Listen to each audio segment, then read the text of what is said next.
প্রিয় দর্শক আসসালামু আলাইকুম। আজ আমি আপনাদের সঙ্গে আলোচনা করব ইউরিয়া পয়জনিং সম্বন্ধে। অনেক ভাই আমাকে কমেন্ট করেছিলেন যে ভাই ইউরিয়া পয়জনিং সম্বন্ধে একটা ভিডিও দেন। ইউরিয়া যদি গরু বা পশু খেয়ে থাকে তাহলে কোন ধরনের ট্রিটমেন্ট দিতে হবে। তো আজ আমি আপনাদেরকে বলবো। দেখুন, আমরা যেহেতু বাঙালি, আমাদের প্রত্যেকেই আমরা কৃষক পরিবারে জন্মগ্রহণ করেছি। কম বেশি প্রায় বাঙালিরা 99% বাঙালি কৃষক পরিবারেই জন্মগ্রহণ করে থাকে। কিন্তু আমাদের অবশ্যই কৃষি জমি রয়েছে। কৃষি জমিতে আমরা সার দেই, ইউরিয়া সার দেই।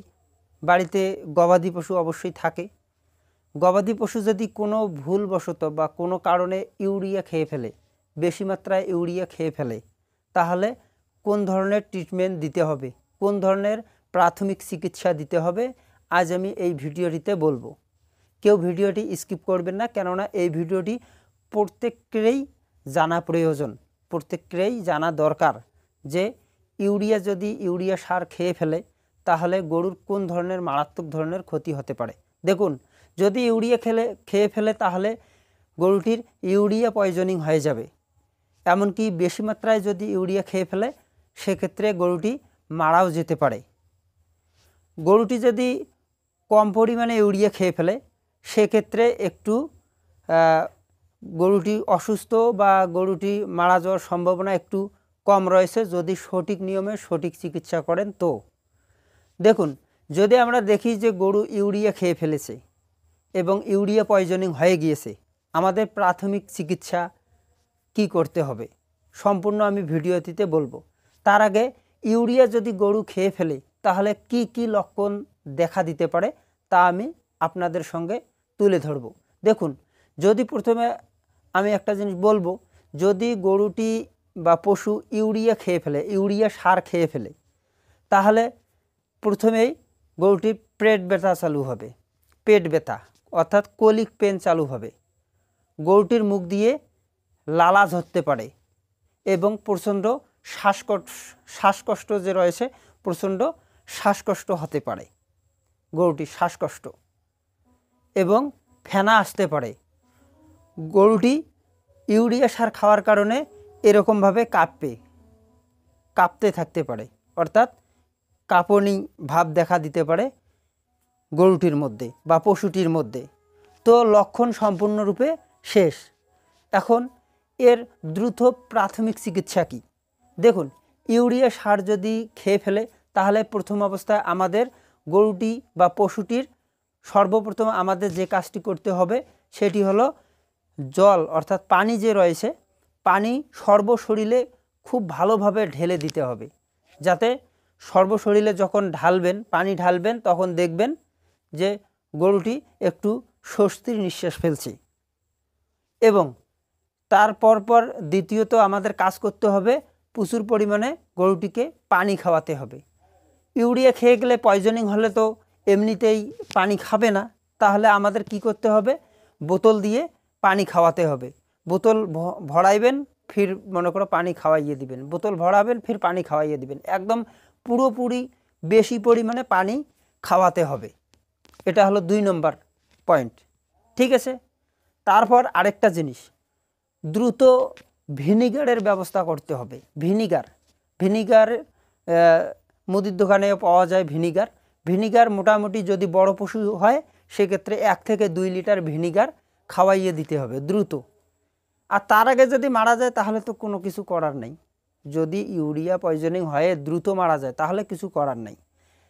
আর যদি মনে করেন যে গরুটি একটু সময় নিচ্ছে তাহলে এই কাজগুলি করতে হবে। ভিনিগার যে রয়েছে, ভিনিগার মোটামুটি যদি বড় গরু হয়ে থাকে একদম 200-300 বা 200-র উপরে হয়ে থাকে সেক্ষেত্রে 1 থেকে 2 কেজি ভিনিগার খাওয়াইয়ে দিতে হবে। আর যদি 100 কেজি বডি ওয়েট হয় বা 80 কেজি হয়, তার থেকে কম হয়, সেক্ষেত্রে 200 ml থেকে 300 ml ভিনিগার খাওয়াইয়ে দিতে হবে। ধরুন আপনারা ওই সময় ভিনিগার পাচ্ছেন না, তাহলে কি করবেন?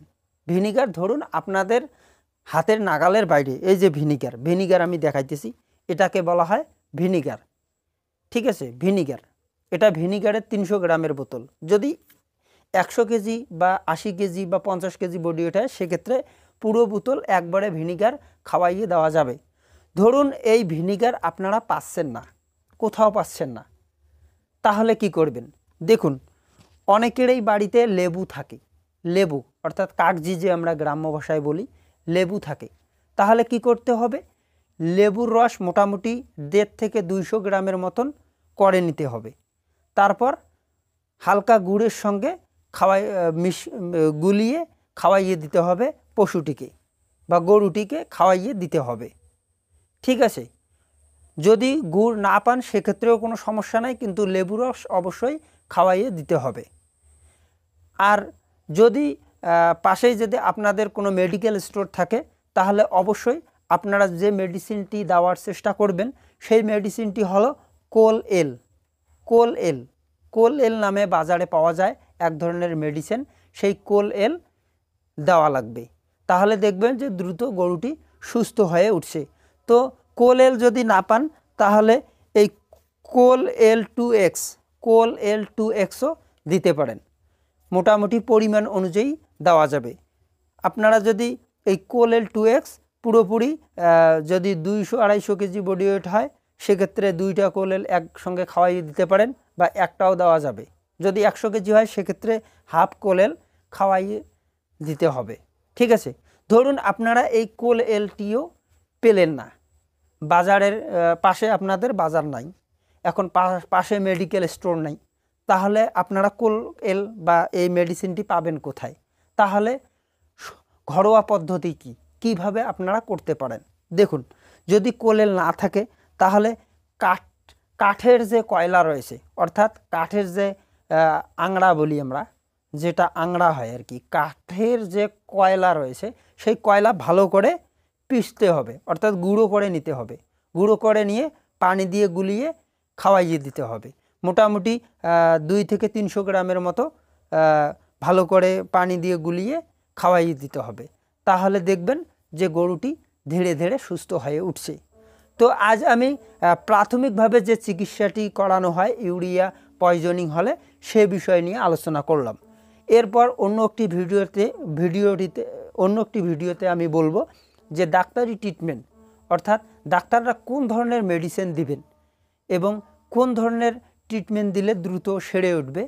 এবং অবশ্যই এরকম যদি কেস হয়ে থাকে, তাহলে অবশ্যই আপনাদের এলাকায় যদি কোনো অভিজ্ঞ ভেটেরিনারিয়ান থাকে এবং পশু চিকিৎসক ভাইরা থাকে বা কৃত্রিম প্রজনন কর্মী, যেমন বিভিন্ন ধরনের ভেটেরিনারি ডাক্তার রয়েছে, যেমন সরকারি ডাক্তার থাক আর এমনি প্রাইভেটে ডাক্তার থাক, ভালো যদি ভেটেরিনারিয়ান থাকে, তাদেরকে অবশ্যই আপনারা খবর দিয়ে ডেকে আনবেন এবং পশুটিকে অবশ্যই দেখাবেন তার তাপমাত্রা স্বাভাবিক আছে কিনা। তো অন্য